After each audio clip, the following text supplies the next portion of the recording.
అధ్యక్ష please please please please please అధ్యక్ష ఇప్పుడు అధ్యక్ష గౌరవ శాసనసభ్యులు హరీష్ రావు గారు నా పేరు తీసిండ్రంటే నేను అవకాశం ఇచ్చిన.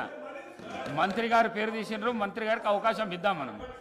Please please please please please please. Sir నేను ఎక్కువ మాట్లాడాను సార్. రెండే అంశాలు మీరు ప్రస్తావించారు. నా పేరే కానీ బట్టి గారి పేరే కానీ వీళ్ళందరి పేరు ప్రస్తావిస్తూ వీళ్ళందరినీ కాదని చెప్పి గౌరవ రేవంత్ రెడ్డి గారు ముఖ్యమంత్రి అని చెప్పి కాంగ్రెస్ పార్టీకి ఒక చరిత్ర ఉంది అధ్యక్ష. చరిత్ర ఏంది అంటే ప్రభుత్వం పార్టీలో మెజారిటీ ఉన్నప్పుడు మేము ఎప్పుడు కూడా హైకమాండ్కి అప్పచెప్తాము. హైకమాండ్ ఒక నిర్ణయం తీసుకుంటే ఆ నిర్ణయానికి మేము శిరసా వహిస్తాము, అది మేము పాటిస్తాము అధ్యక్ష. ధన్యవాదాలు. గౌరవ కేటీఆర్ గారు. మేం చెప్పింది అదే అధ్యక్ష, మేం చెప్పింది అదే. తెలంగాణ ప్రజలు ఎన్నుకున్న ముఖ్యమంత్రి కాదు, ఢిల్లీ నామినేట్ చేసిన ముఖ్యమంత్రి అని చెప్తున్నాను. నేను కూడా కదే చెప్పిన. నేను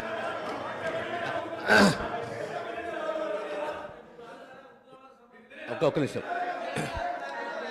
ఈ సంప్రదాయం అనేది కొత్తది కాదు అధ్యక్ష. తెలంగాణ రాష్ట్ర ప్రజలు కూడా తెలుసు. కాంగ్రెస్లో ఈ సిస్టమ్ ఉన్నది, ఈ ఆనవాయితీ ఉన్నది. ఖచ్చితంగా కాంగ్రెస్ పార్టీ ఈ ఆనవాయితీ పాటిస్తుంది. ప్రతి ఒక్క శాసనసభ్యుడు కాంగ్రెస్ పార్టీ నుండి హైకమాండ్ని గౌరవిస్తాడు, హైకమాండ్ ఒక నిర్ణయాన్ని గౌరవిస్తున్న విషయాన్ని తమ ద్వారా గౌరవ సభ్యులు తెలియజేస్తున్నారు అధ్యక్ష. అధ్యక్ష అధ్యక్ష అధ్యక్ష నేను ఒక్కడిని మాట్లాడుతున్నాను ఇక్కడ నుంచి. ముఖ్యమంత్రి గారితో సహా 5 మంత్రులు ఇంటరప్ట్ చేస్తున్నారు. ఇదేం పద్ధతి అధ్యక్ష? ఇది అధ్యక్ష, ఇది మీరు నడపాలా, హౌస్ని మీరు నడపాలా అధ్యక్ష. వారు సార్ సార్ వినండి sir. In a democracy sir we have utmost respect for you. Prasad గారు, స్పీకర్ గారు, మీరంటే చాలా రెస్పెక్ట్ ఉంది అధ్యక్ష. అధ్యక్ష, the opposition in a democracy has its say and the government has its way. మేము మాట్లాడిన తర్వాత వాళ్ళకి పుష్కలంగా మైక్ ఇవ్వండి, గంటలు మాట్లాడమని నేను వద్దనట్లేదు సార్.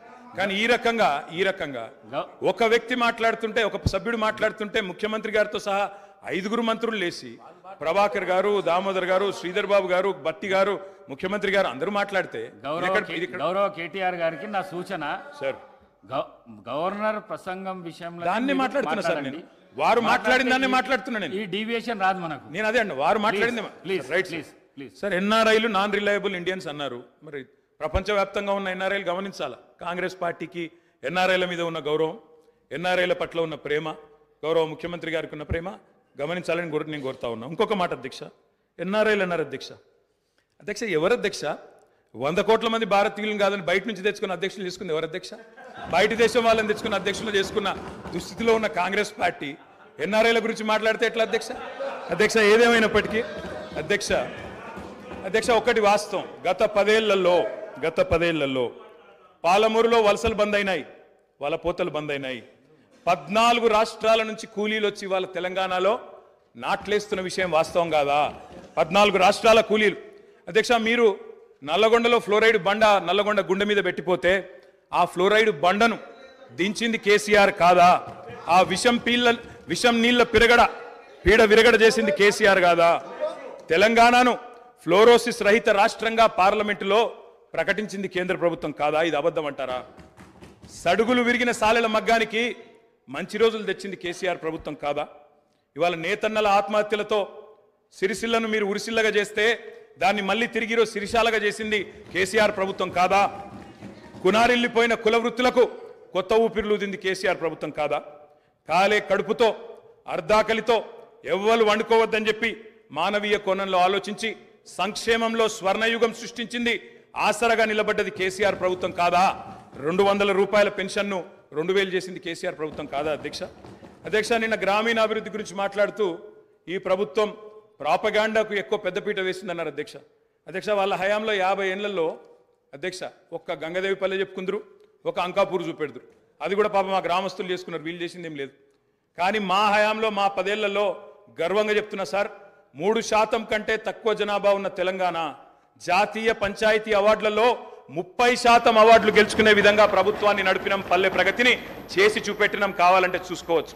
ఏ పల్లెకు పోయినా ట్రాక్టర్లు, ట్యాంకర్లు, ఏ పల్లెకు పోయినా ట్రాలీలు, ఏ పల్లెకు పోయినా డంపింగ్ యార్డులు, ఏ పల్లెకు పోయినా ఇంటి ముంగడయ్యాల నీళ్లు, బ్రహ్మాండంగా చెట్లు. ఇవి వాస్తవాలు కాదా అధ్యక్ష? ఇవాళ మీరు ఎంజాయ్ చేయండి, పర్వాలేదు. 10 ఏళ్ల తర్వాత ఎంజాయ్ చేయండి.